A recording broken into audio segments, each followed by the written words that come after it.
Hey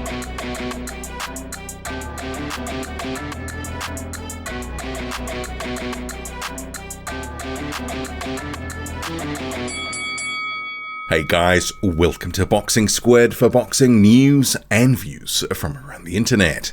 And another heavyweight news and notes mashup video today, starting with Trevor Bryan, Dubois coming face to face for the first time. An event that I think many of us thought, would it actually happen? Don King is involved after all. But Dubois in the United States, having made it there, no visa issues like Mahmoud Shah, and looks like we're going to have a fight. So the press release here, as you can see on screen, we'll just skip past some of the corny Don King comments. So you have Trevor Bryan saying, listen, this is who I am. I'm Trevor Bryan. See this guy's face right here? I've been here for a long time, and I'm going to be here for a long time. I want to thank you guys for coming over the pond to get this ass whipping. Let me just say again, you know who Trevor Bryan is. I am the WBA heavyweight champion, and I'm here to stay. This fight is called Freedom and Peace, but before you have freedom and peace, you gotta have war. That is what we're going to have on June 11. The guy thinks I'm nothing, I'm 22-0, and he's just going to walk through me, right? That's not going to happen. I'm telling you now. I'm Trevor Bryan, the dream, and I'm going to be this guy's nightmare. And here's a couple of other shots from the press release, and obviously these two guys having had their face-off, as we saw up the top of this press release. So I'm looking forward to this fight. I mean, it's the biggest fight of the weekend for the heavyweight division, and there's questions. I mean, I did a video on this more broadly, but how good is Trevor Bryan? We don't really know his level. He's faced basically washed-up guys or never-beens, and Dubois, when he first took a true step up against Joe Joyce, he lost, and he's on the way back. He's still young, still developing. How good is he? Can he make the improvements? Moving on, the rematch between Alexander Usyk and Anthony Joshua looks set to take place 13th or 20th of August in the Middle East, says Eddie Hearn. And when a Joshua fight is involved, the original date, which is generally either June or September, just push it back a couple of months. That seems to be standard practice these days. But you've got Hearn quoted by Boxing Scene via the DAZN Boxing Show saying July 23rd was obviously the proposed date. We got to a point where we're now less than 7 weeks to go. We've got global media tours, we've got TV rights to secure and international sponsorship deals. You're going to see that fight in August. 13 and 20 are the two possible dates. Okay, well, I think this is pretty expected. It was there was a bit of news a couple of weeks ago suggested this was a possibility, and I think a lot of us just thought it probably would be. And it is. I mean, and it's not to say that it's not going to get pushed back further, especially if certain things are not in place. And obviously, they're looking to wring every last cent out of this fight. So September, who knows? Maybe that will end up being the actual fight date.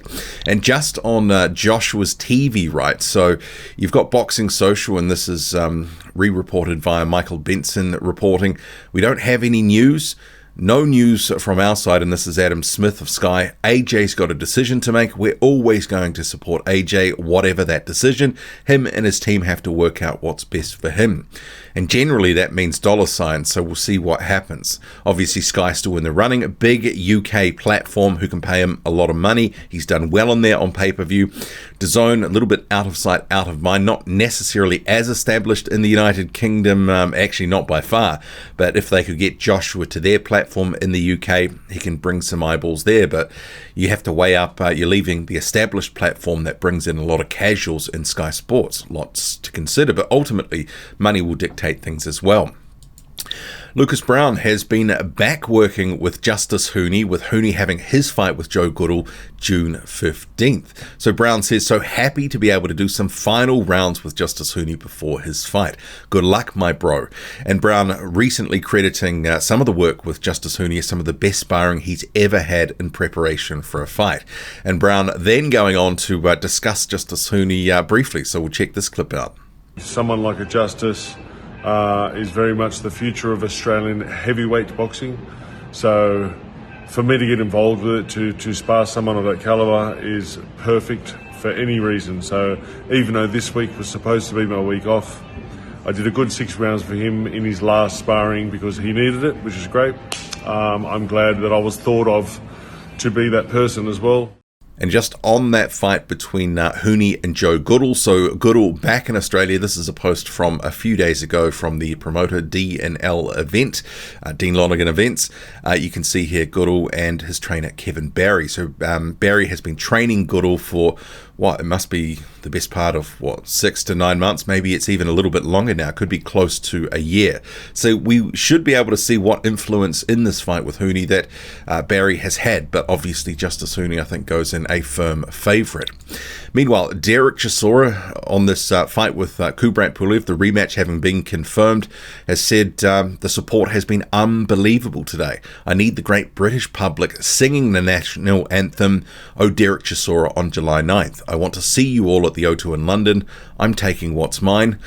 Tickets available, blah, blah, blah. So taking what's mine probably means the payday, because really that's all that your Chisora is about. This is a recycled fight from 6 years ago. But hey, for these two guys, there's nothing really too much on the line. I don't mind it. I know a lot of people have been giving the fight a lot of hate, but make of it what you will. I mean, for me, the heavyweight division, the fights that we cover, there hasn't been a lot of big names and good fights being announced, so I'll take it. Steve Robinson, meanwhile, will be returning on the Huey Fury Michael Hunter undercard on the 2nd of July. And he actually says, we'll just get into another post. It doesn't matter, it's the past, and this is a post about his loss to Shane Gill, which was, a few months back.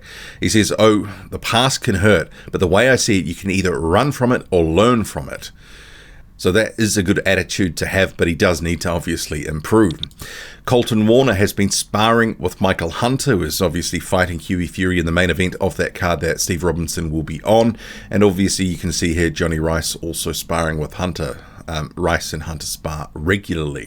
And Dave Allen has posted that he's got some sort of hamstring injury, a torn hamstring to some extent, saying that he's picked up a slight niggle recently training with a torn hamstring.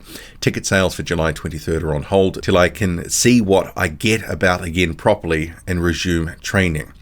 So given this sort of injury, and that looks pretty nasty, that photo there, I mean, you have to think that this comeback may be pushed back. What do you make of it all? Drop a comment loud and often, hit like, hit subscribe, follow me on Twitter, boxing_squared. I'm out.